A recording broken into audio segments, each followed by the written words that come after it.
President Trump says he will not certify the 2015 Iran nuclear deal ahead of a Sunday deadline, but the move does not automatically withdraw the U.S. from the agreement. Trump laid out his strategy in an address on Friday. Below are his full remarks, as released by the White House. Thank you very much, my fellow Americans. As President of the United States, my highest obligation is to ensure the safety and security of the American people. History has shown that the longer we ignore a threat, the more dangerous that threat becomes. For this reason, upon taking office, I've ordered a complete strategic review of our policy toward the rogue regime in Iran. That review is now complete. Today, I am announcing our strategy, along with several major steps we are taking to confront the Iranian regime's hostile actions and to ensure that Iran never, and I mean never, acquires a nuclear weapon. Our policy is based on a clear assessment of the Iranian dictatorship, its sponsorship of terrorism, and its continuing aggression in the Middle East and all around the world. Iran is under the control of a fanatical regime that seized power in 1979 and forced a proud people to submit to its extremist rule. This radical regime has raided the wealth of one of the world's oldest and most vibrant nations, and spread death, destruction, and chaos all around the globe. Beginning in 1979, agents of the Iranian regime illegally seized the U.S. Embassy in Tehran and held more than 60 Americans hostage during the 444 days of the crisis. The Iranian-backed terrorist group Hezbollah twice bombed our embassy in Lebanon, once in 1983 and again in 1984. Another Iranian-supported bombing killed 241 Americans, service members they were, in their barracks in Beirut in 1983. In 1996, the regime directed another bombing of American military housing in Saudi Arabia, murdering 19 Americans in cold blood. Iranian proxies provided training to operatives who were later involved in al-Qaeda's bombing of the American embassies in Kenya, Tanzania, and 2 years later, killing 224 people, and wounding more than 4,000 others.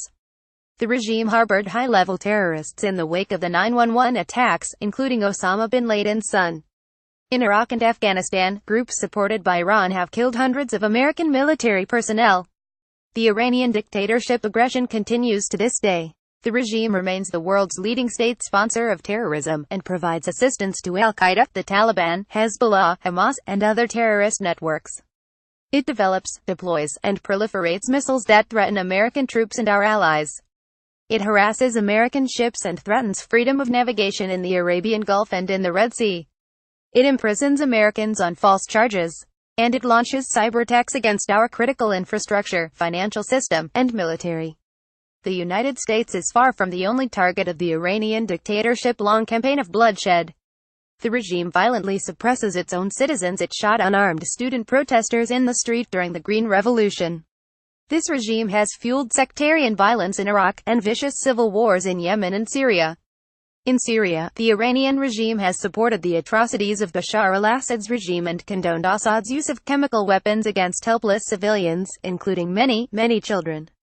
Given the regime's murderous past and present, we should not take lightly its sinister vision for the future. The regime's two favorite chants are death to America and death to Israel.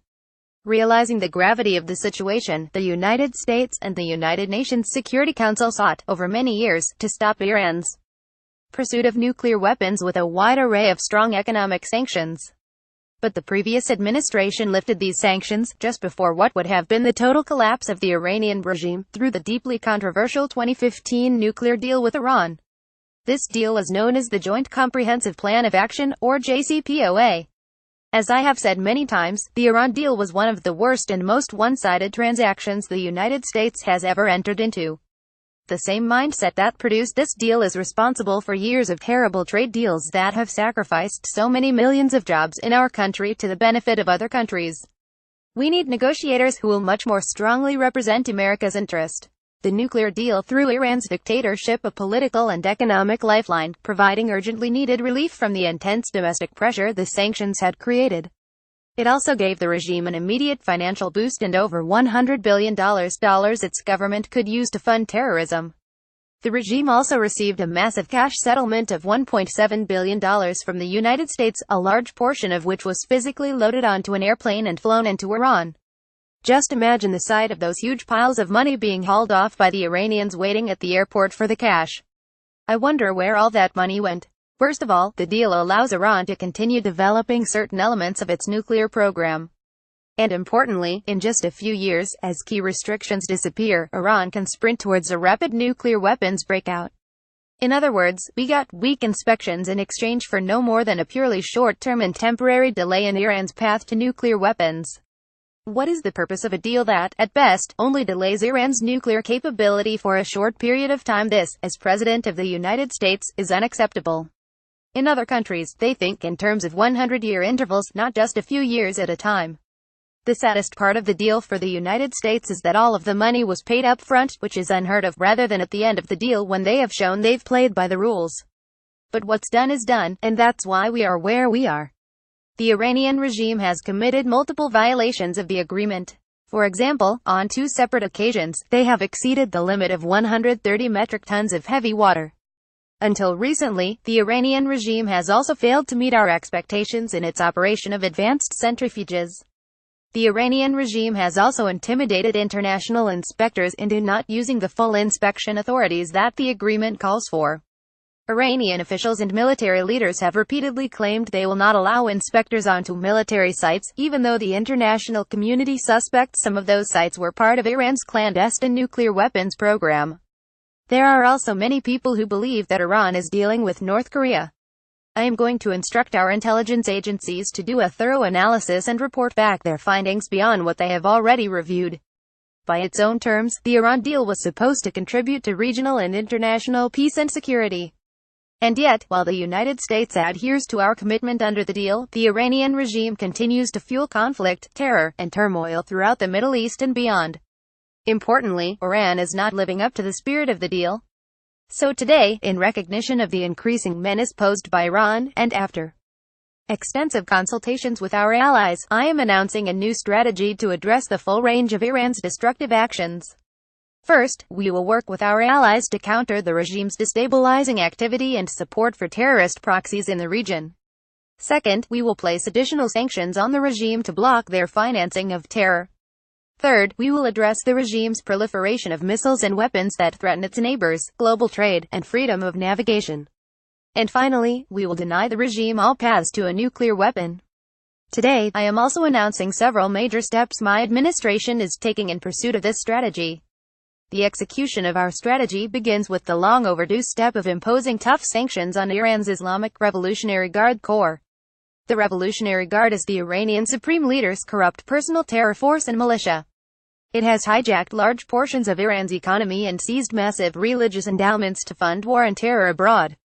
This includes arming the Syrian dictator, supplying proxies and partners with missiles and weapons to attack civilians in the region, and even plotting to bomb a popular restaurant right here in Washington, D.C. I am authorizing the Treasury Department to further sanction the entire Islamic Revolutionary Guard Corps for its support for terrorism and to apply sanctions to its officials, agents, and affiliates. I urge our allies to join us in taking strong actions to curb Iran's continued dangerous and destabilizing behavior, including thorough sanctions outside the Iran deal that target the regime's ballistic missile program, in support for terrorism, and all of its destructive activities, of which there are many. Finally, on the grave matter of Iran's nuclear program, since the signing of the nuclear agreement, the regime's dangerous aggression has only escalated. At the same time, it has received massive sanctions relief while continuing to develop its missiles program. Iran has also entered into lucrative business contracts with other parties to the agreement. When the agreement was finalized in 2015, Congress passed the Iran Nuclear Agreement Review Act to ensure that Congress' voice would be heard on the deal. Among other conditions, this law requires the president, or his designee, to certify that the suspension of sanctions under the deal is appropriate and proportionate to measure, and other measures taken by Iran to terminate its illicit nuclear program. Based on the factual record I have put forward, I am announcing today that we cannot and will not make this certification. We will not continue down a path whose predictable conclusion is more violence, more terror, and the very real threat of Iran's nuclear breakout. That is why I am directing my administration to work closely with Congress and our allies to address the deal's many serious flaws so that the Iranian regime can never threaten the world with nuclear weapons. These include the deal's sunset clauses that, in just a few years, will eliminate key restrictions on Iran's nuclear program. The flaws in the deal also include insufficient enforcement and near-total silence on Iran's missile programs. Congress has already begun the work to address these problems. Key House and Senate leaders are drafting legislation that would amend the Iran Nuclear Agreement Review Act to strengthen enforcement, prevent Iran from developing this is so totally important, an intercontinental ballistic missile, and make all restrictions on Iran's nuclear activity permanent under U.S. law. So important. I support these initiatives. However, in the event we are not able to reach a solution working with Congress and our allies, then the agreement will be terminated. It is under continuous review, and our participation can be cancelled by me, as president, at any time. As we have seen in North Korea, the longer we ignore a threat, the worse that threat becomes. It is why we are determined that the world's leading sponsor of terrorism will never obtain nuclear weapons. In this effort, we stand in total solidarity with the Iranian regime's longest-suffering victims, its own people. The citizens of Iran have paid a heavy price for the violence and extremism of their leaders. The Iranian people long to, and they just are longing, to reclaim their country's proud history, its culture, its civilization, its cooperation with its neighbors. We hope that these new measures directed at the Iranian dictatorship will compel the government to re-evaluate its pursuit of terror at the expense of its people.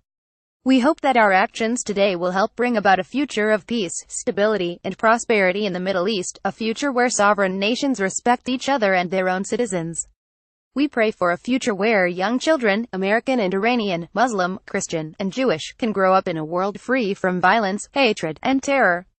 And, until that blessed day comes, we will do what we must to keep America safe. Thank you, God bless you, and God bless America. Thank you.